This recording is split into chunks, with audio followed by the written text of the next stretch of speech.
my name's Lewis and I'm an addict. Hello, Lewis. Yeah, it's an honour to come here and be able to share. And today when I was sitting in my car, I actually cried to myself because I'm going to swear just once, all right? I'm going to give me this because everyone else does and I ask them not to, right? Because I remember being so fucked. Nice. Like, so fucked. That's twice. Right?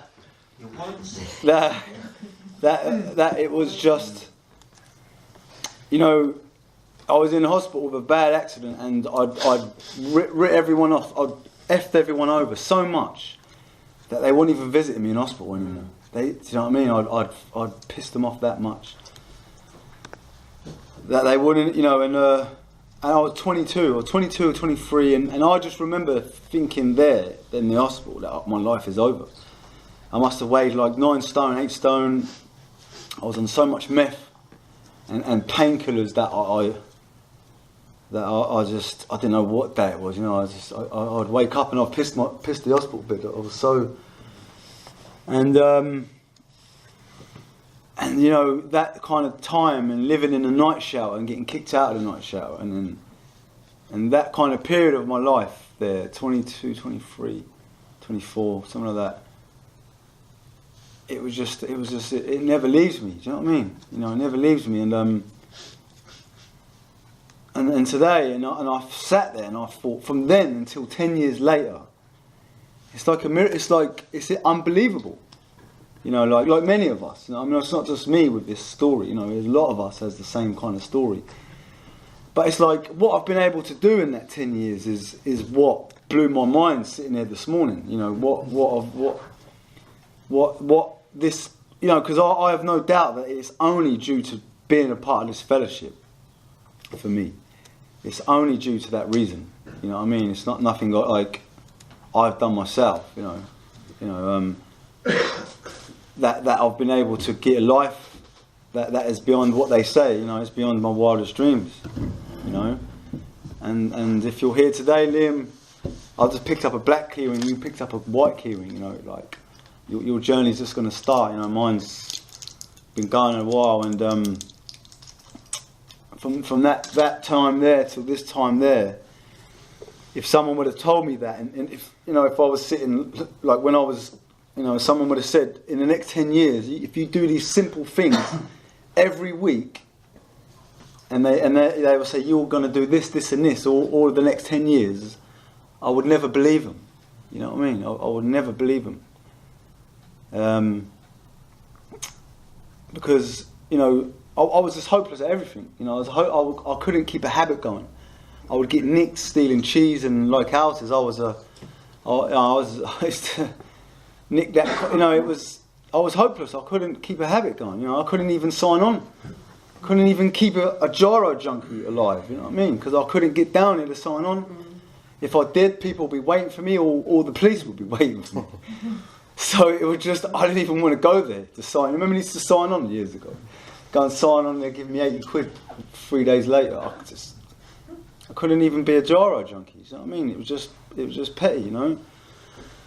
You know, it was fun sometimes, but you know, I was a kid, I was young, you know, I was like 12, 13, and it started off with puff, and it ended up in a very bad way. And I watched a lot of my friends, you know, a lot of my friends that I grew up with go the same way, and a lot of them are dead now, you know what I mean? A lot of them have gone over, a lot of them have died, and some people I really liked, they was good friends of mine, you know. I mean, just all got caught up in it, and then now, in recovery, I hear about people, I know people that pass away from this disease, and you know, I lost my mum to this disease, you know, when I was 19, and some people, they don't get a chance to live, they don't get a chance to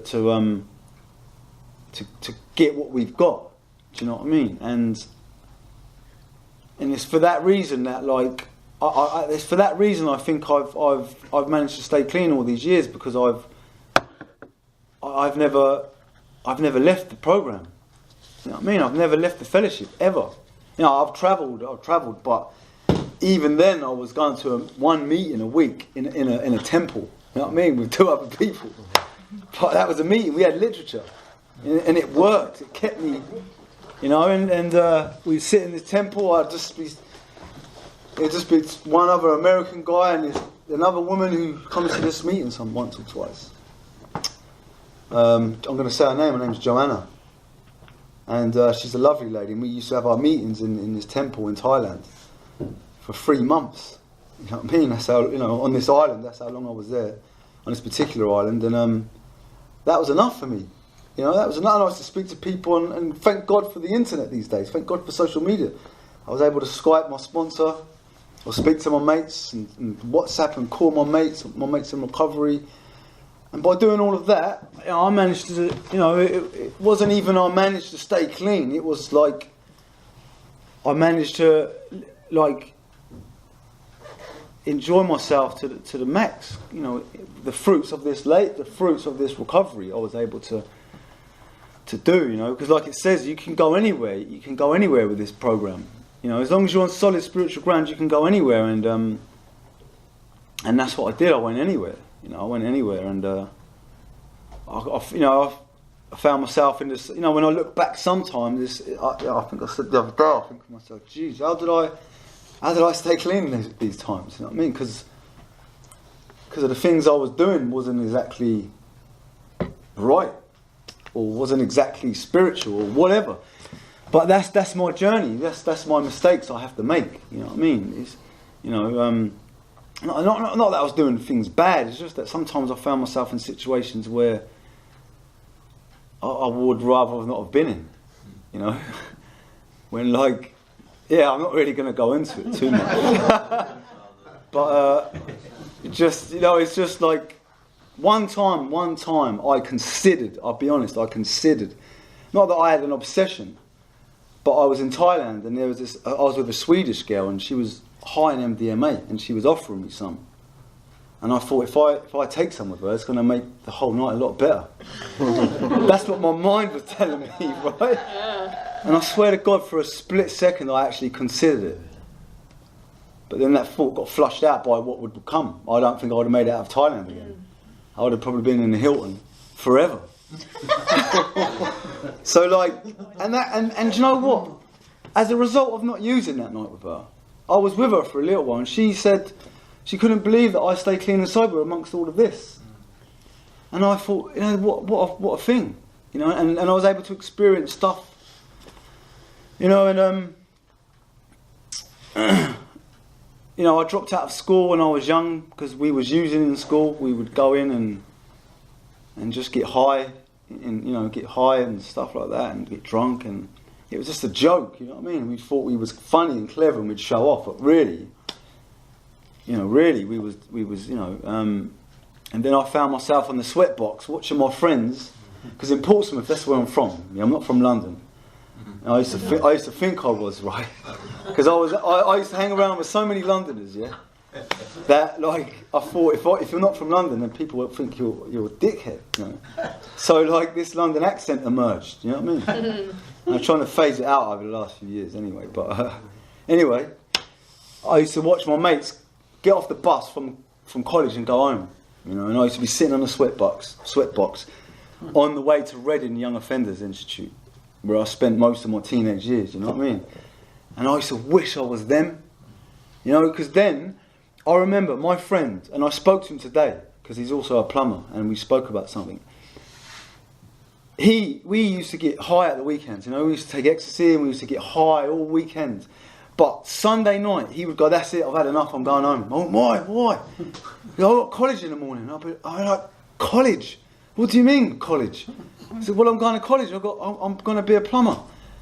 And I thought, you insane? You know? Why would you want to do that? And he went off and done that, and me and my other friends carried on from Monday till whenever, still in the same clothes.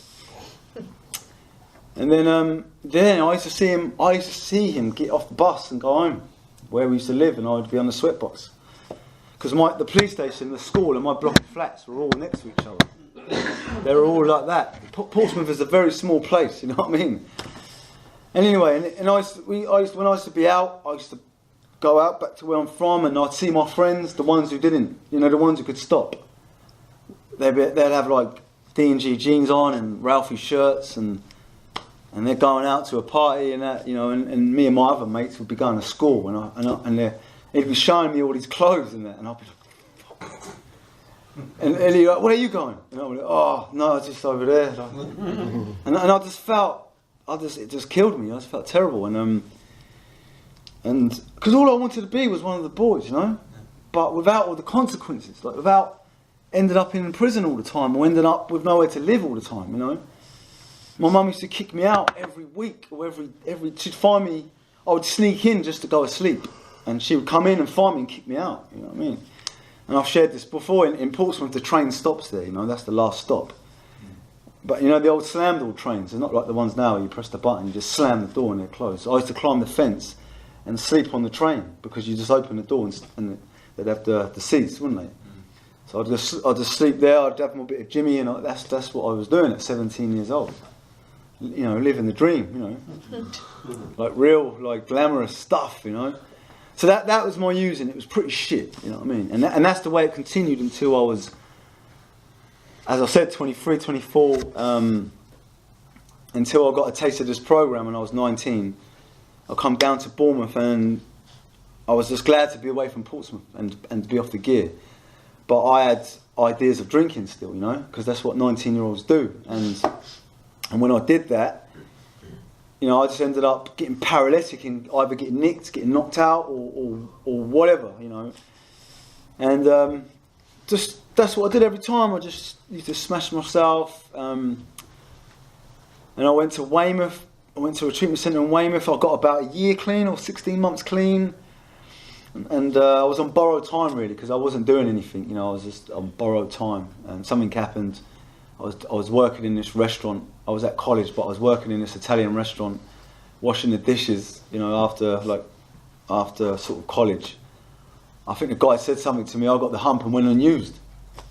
You know, that was how fragile my recovery was. You know, it was hanging on the shoestring. You know, and it happened again until I was totally finished. And I went through the steps once again with someone I'm still good friends with today, and the penny dropped for me there. You know, it really sunk in. It really did. I saw what was, you know, I conceded that I am an addict. I put something inside of me. There's no telling when I'm going to stop. I suffer with this spiritual malady. The obsession to use is so great that I'd walk from Portland to Weymouth to school. You know. It would drive me anywhere. I'd walk to London if I knew there was a bit of gear there. Do you know what I mean? I'd walk for days, you know, if I knew there was a bit of gear at the end of it. And the penny just dropped. I was 25 years old. It was just after, I can't remember the exact date on which I was clean, because I didn't wake up and mark the date on my calendar. But I woke up just after my birthday. I got out of the haze, and from that day on, I never used again. I turned up in Bournemouth at my friend's house, who's in NA. He's still clean, you know. He's mad. He's mental, but he's still clean. Bless him. I turned up at his house, and I didn't look very well. And he let me stay on his sofa, and 2 weeks I'd done a Subutex detox on his sofa. And I went back to meetings, and I don't know, something inside of me I just felt it. I was so sick of it, you know, getting so sick of that life just killing me, you know what I mean? And I just, I don't know, I suppose I just felt reborn, you know. I went and finished my college course. I finished that. I'd finished my driving lessons and my driving test, and I know everything kind of come together for me then. And from then until now, it's just been the most amazing, you know, it's been the best years of my life. Before that, I was a kid. I didn't really, you know, it's been the absolute best years of my life. And that's those of you that I've been here as a home group member with, you know, unless I'm away, I will always come here. Every week, unless, you know, something else comes up. Because, you know, this, as I said, it gave me everything, you know, it gave me everything. And, you know, I would be a fool to say, you know, thanks, it done me well. You know, I think I can handle it from it. You know, I'd be in trouble if I did that. I'd be in big trouble, you know what I mean? And I know if I if I go back out there, I know what I will do. You know, I know what's going to happen. I'm not under any illusion to think I can have some drinks or anything like that. I know people have done that, and some of them are all right, and some of them ain't. I don't need to test it. I've tried before. You know what I mean? I tried it, and I ended up in a bad place again. So, you know, I've got a few things around me, so I probably won't have to commit any crime for maybe a month. You know what I mean? Maybe, I don't know how long this stuff, if I sold my car, my van, and whatever else I've got, might last maybe a few weeks, a month maybe, but sooner or later I'll be in Boscombe running. You know, Bebe, the black guy, works in Boscombe. He trains in my gym. And God got out me trying to get away from him. You know what I mean? Because I used to steal from Boscombe. And there used to be this little Arabic Turkish man, and he you could never get away from him. You know? You could never get away from him. And I don't fancy getting chased down Boscombe High Street with like things falling out of my pocket. Because that's it's funny, but that's what I'll do. You know, that's exactly what I'll do. So look, if you're new, it's a very simple thing. You know, like get yourself a sponsor, get yourself a home group, get yourself a commitment there, get yourself some friends in the fellowship. You know, get yourself a little unity going on, a little crew of you, and and get to, you know, and do what is said, because I don't think there's no other way. For me, there is no other way. And for some other people, I know there's no other way. And it's a joy. You know, I like coming here on Thursday nights. You know what I mean? I love it. I love coming here. Afterwards, I feel charged up. Hey, Russ. Yeah.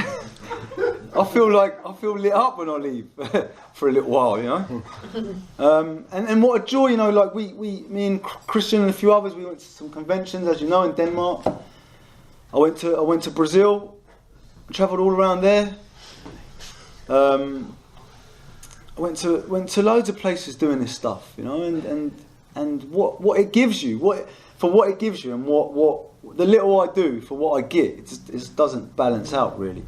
You know, I believe in a power greater than myself, which I choose to call God, not of a religious type, just a God that I believe created everything. I pray to Him. I try to sponsor people.